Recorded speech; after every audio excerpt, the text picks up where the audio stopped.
नमस्कार विद्यार्थी मित्र, स्वागत आहे तुमचं आमच्या या ऑनलाईन प्लॅटफॉर्मवरती. स्वागत आहे. आता आपल्या पुढे येऊ घातलेली जी पोलीस भरती आहे त्याच्या दृष्टिकोनातून जर आपल्याला लेखीचा परफॉर्मन्स वाढवायचा असेल तर आपल्या चॅनलवरती आपण मागील भरतीचे जे विश्लेषण आहेत, मराठी असेल, बुद्धिमत्ता असतील किंवा सामान्य अध्ययन असेल, यांचं विश्लेषणाचे व्हिडिओ आपण आपल्या चॅनलवरती टाकणार आहोत. तर त्यासाठी आपल्या चॅनलवरती जर तुम्ही पहिल्यांदाच नवीन असाल तर सबस्क्राईब करायला नक्की विसरा. बाजूला जे बेल आयकॉन आहे ते दाबूनही ठेवा, जेणेकरून ज्या अपडेट्स येतील, नवीन नवीन व्हिडिओज येतील, आपण सगळ्या 2023 असेल, 2024 असेल, 2025 असतील, यांचे विश्लेषणाचे व्हिडिओ टाकणार आहोत. याची सुरुवात आपण मराठी व्याकरणापासून सुरुवात करणार आहोत. मराठी व्याकरणाचे विश्लेषणाचे व्हिडिओ तुम्हाला सहज हिते आपल्या चॅनलवरती मिळतच राहतील. ठीक आहे, त्यासाठी सबस्क्राईब तर नक्की करा.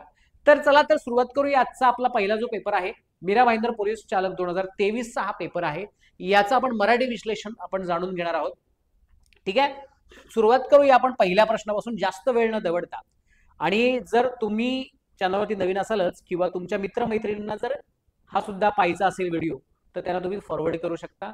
चला पहिला प्रश्न बघूया आपण की ह मिसळून तयार झालेल्या वर्णांना काय म्हणतात. ह मिसळून तयार झालेल्या वर्णांना काय म्हणतात? कठोर, मृदू, महाप्राण, अल्पप्राण. काय म्हणतात बरं? महाप्राण. ह हा काय बरे? महाप्राण आहे आणि त्याला मिळून जे तयार होतात त्याला काय म्हणतात? महाप्राण. एकूण महाप्राण किती आहेत बरं आपल्याकडे? 14 आहेत आणि उरलेले कोण आहेत बरं? अल्पप्राण आहेत 20. तर 14 महाप्राण आहे, त्याच्यामध्ये बाकीचे उरलेले जे आहेत ते अल्पप्राण आहेत 20. तर मुख्य महाप्राण आहे अ आणि इतर जे आहेत ते 13, म्हणजे टोटल 14 महाप्राण आहेत. कळलं? Very good. पुढे जाऊया आपण प्रश्न क्रमांक 2 वरती. प्रश्न क्रमांक 2 दिसतोय. खालील पैकी योग्य संधीचा पर्याय निवडा. आता संधी हा आपल्यासाठीचा थोडासा अवघड असा प्रत्येकाला वाटणारा प्रकरण आहे, परंतु तो अत्यंत सोपा आहे.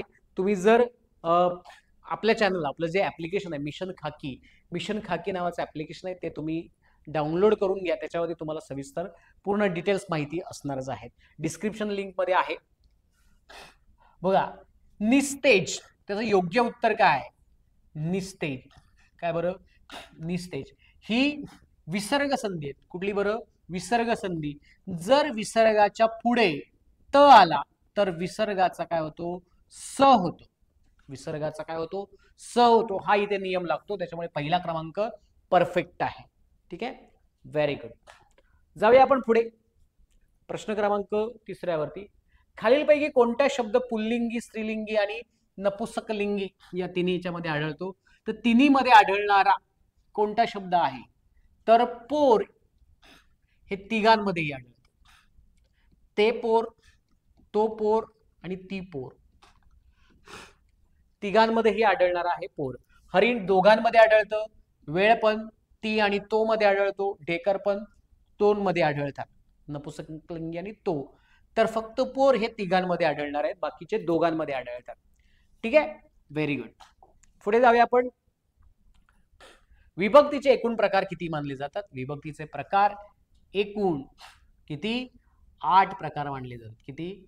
8 प्रकार मानले जातात. तुम्हाला माहिती आहे, पहिला प्रथमा, द्वितीया, तृतीया, चतुर्थी, पंचमी, षष्ठी, सप्तमी आणि संबोधन, असे 8 प्रकार आहेत.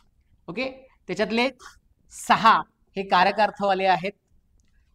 त्याच्यामध्ये तुम्हाला त्याची डिटेल्स तुम्हाला माहिती आहे. प्रथमामध्ये काहीच नाही लागत, म्हणजे अनेक वचनात आणि एक वचनात काहीच नाहीये.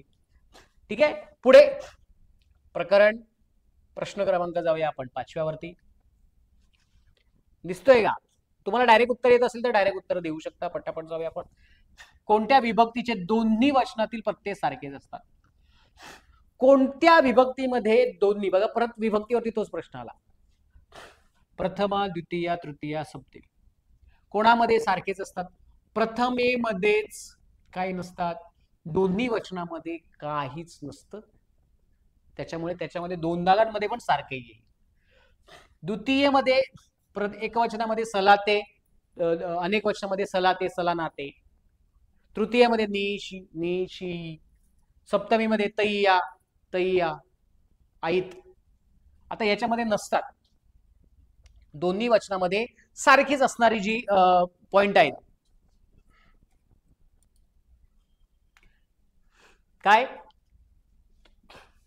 द्वितीयमध्ये कळलेत वेगळे असतात, तृतीयमध्ये पण वेगळे असतात, प्रथमेमध्ये दोघांमध्ये काही नसतात, सप्तमीमध्ये काय असतात बघा, तैया आणि तइया. दोन्ही वचनामध्ये काय असतात, सारखेच असतात सप्तमीमध्ये आपल्याला पाहायला मिळते. ओके, पुढे जाऊया आपण प्रश्न क्रमांक 6 मध्ये. दोन्ही भाऊ, पाची भावंड, चारी बहिणी खालीलपैकी कोणत्या प्रकारात विशेषणाच्या कोणत्या प्रकरणामध्ये येतात? विशेषणाचे माहिती आहेत तुम्हाला प्रकार साकल्यमध्ये येतात, क्रममध्ये येतात, आवृत्तीमध्ये येतात की अनिश्चितमध्ये. जर दोन्हीच्या दोन्ही, पैकीच्या पैकी, चारीच्या चारी, तिन्हीच्या तिन्ही असे ज्या वेळेला येतात ते कुठे येतात? साकल्यमध्ये. कुठे येतात? साकल्यमध्ये. क्रमवाचक मध्ये काय येतात? पहिला, दुसरा, तिसरा, चौथे, पाचवे, पहिले, दुसरे. आवृत्तीमध्ये रिपिटेशन्स होतात. काय होतात? द्वितीय, तृतीय म्हणजे सॉरी द्विगुणित होते, चौपदरीकरण होते, नऊवारी होतं, हे रिपिटेशन्स होतात आवृत्तीमध्ये. अनिश्चित मध्ये नक्की सांगता येत नाही, हे तुम्हालाही माहिती आहे. तर पैकीच्या पैकी असेल तर ते होतं साकल्यमध्ये. कशामध्ये होतं? साकल्य. आणि साकल्य हा कोणाचा प्रकार आहे? गणना. संख्या विशेषणाचे प्रकार 5 प्रकार पडतात. संख्या विशेषणाचे किती? संख्या विशेषणाचे 5. पहिला गणना, गणना. दुसरा आहे क्रम, क्रम नंतर आवृत्ती, आवृत्ती नंतर कोणता बरं? पृथकत्व, पृथकत्व नंतर अनिश्चित, अनिश्चित. असे 5 प्रकार पडतात. त्यातले गणनाचे परत 3 प्रकार, पूर्ण, नंतर याचा अपूर्ण, अपूर्ण नंतर साकल्य असे. तर याच्यातला पैकीच्या पैकी जे असतील ते होते साकल्यमध्ये जातात. कळले? Very good. पुढे जाऊया आपण प्रश्न क्रमांक 7 वरती. जा, ये, उठ, बस या मूळ धातूंचा प्रत्यय लावून कोणते तयार होतात? धातूंना प्रत्यय लावून जे तयार होतात, प्रत्यय लावून तयार झालेल्या कुठल्याही शब्दाला आपण साधित म्हणतो. काय म्हणतो बरं? साधित. साधित क्रियापद. काय बरं? साधित. मूळ, सिद्ध म्हणजे मूळ क्रियापदे, संयुक्त म्हणजे 2 क्रियापदे येतात त्याच्यामध्ये, सहाय्यक म्हणजे संयुक्त मधला एखाद्या क्रियापदाला आपण सहाय्यक क्रियापद म्हणतो. ओके, तर धातूंना प्रत्यय लावून तयार होणाऱ्या क्रियापदांना आपण धातू साधित असं म्हणतो. पुढे प्रश्न क्रमांक 8 वरती जाऊया आपण. दिसतोय का? तो नेहमी उशिरा येतो. उशिरा येतो. काळ ओळखा. काय नाही, काळ, काळ ओळखा. रीती भविष्यकाळ, रीती भूतकाळ, रीती वर्तमान काळ, साधा. नेहमी असा जर वाक्यात प्रयोग आला नेहमी, तर तो होतो रीतीमध्ये जातो. कुठला? येतो. तो नेहमी उशिरा येतो. रीती वर्तमान काळ म्हणजे त्याची क्रिया सध्या चालू आहे, रेग्युलरपणे चालू आहे, तर त्याला आपण म्हणतो रीती वर्तमान काळ. कळलेला आहे? त्याच्यामुळे इथे तुम्ही एक गोष्ट लक्षात ठेवाल, ती म्हणजे कोणती? नेहमी, दररोज असे जेव्हा शब्द असतात त्यावेळेला तो काय येतो? रीतीमध्ये जातो. पुढे काळाचे टिंबटिंब व अर्थाचे टिंबटिंब आख्यात आहेत. हे माहिती आहेत का? काळ आख्यात प्रत्यय किती आहेत माहितीये का? एकूण 7 प्रत्यय आहेत. किती आहेत? 7. त्याच्यापैकी काळाचे 4 आणि अर्थाचे 3 प्रकार आहेत. किती? काळाचे 4 आणि अर्थाचे 3. 4 आणि 3 असे प्रकार आहेत. ओके, काळाचे 4 वर्तमान, भूतकाळ, रीतिभूतकाळ आणि भविष्यकाळ, आणि अर्थाचे आज्ञार्थ, विध्यर्थ आणि संकेतार्थ हे आख्यात प्रकार आहेत. कळलंय? Very good. पुढे जाऊया आपण प्रश्न क्रमांक बिराबाईंदरचा जे विचारले होते त्याच्यावरती जाऊया आपण.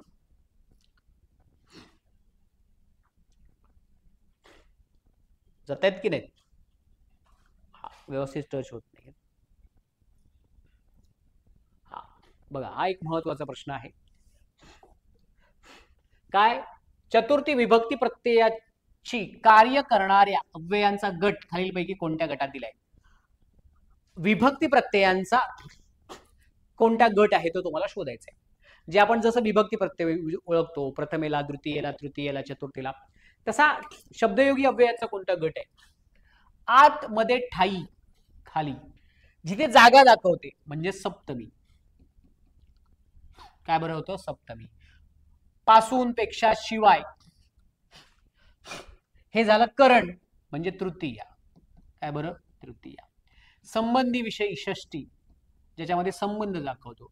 आणि प्रतकरितासाठी हे कशासाठी वापरलं जातं? चतुर्थीसाठी. कशासाठी? चतुर्थीसाठी. सो प्रश्न क्रमांक 10व्याचा तिसरा ऑप्शन काय तुमचा करेक्ट येईल. कळलंय? आणि शेवटचा प्रश्न विचारला होता. एकूण 11 प्रश्न विचारले होते. त्याच्यातला शेवटचा प्रश्न काय होता तो बघूया. वाक्यातील नाम किंवा सर्वनाम यांच्या क्रियापदाशिवाय काय म्हणतात? क्रियापदाशिवाय इतर शब्दांशी जे संबंध असतात त्यांना काय म्हणतात? क्रियापदाशी, नाम आणि क्रियापदाशी जो संबंध असतो त्याला म्हणतात कारकार्थ. आणि नाम आणि क्रियापद यांचा क्रियापदाशिवाय जो संबंध असतो त्याला उपपदार्थ म्हणतात. म्हणजेच ऑप्शन क्रमांक 2 परफेक्ट आलेला आहे. कळलंय? कळलंय का? Very good. तर संधी आणि समास ते तुम्हाला माहिती आहेत, परंतु इथे 2 अर्थ आहेत. जो नाम आणि सर्वनाम, क्रियापदाशी संबंध कारकार्थ, क्रियापद सोडून इतर शब्दांशी संबंध त्याला म्हणतात उपपदार्थ. ठीक आहे? हे होते 11 प्रश्न. हे प्रश्न तुम्हाला कसे वाटले, काय वाटले याबद्दल कमेंट्स आपण तुम्ही आपल्या कमेंट बॉक्समध्ये नक्की करा. आणि एक एक प्रश्न अभ्यासून त्याच्या ऑप्शन स्टडीज करा. ठीक आहे? हा होता बीरा भाईंदरचा प्रश्न पेपर. याच्या बाकीचे पेपर्स हे तुम्हाला सगळं लगातार येणारच आहेत. त्यासाठी आपल्या चॅनलवरती राहा आणि सबस्क्राईब करायला विसरू नका. तोपर्यंत धन्यवाद. जय हिंद, जय महाराष्ट्र.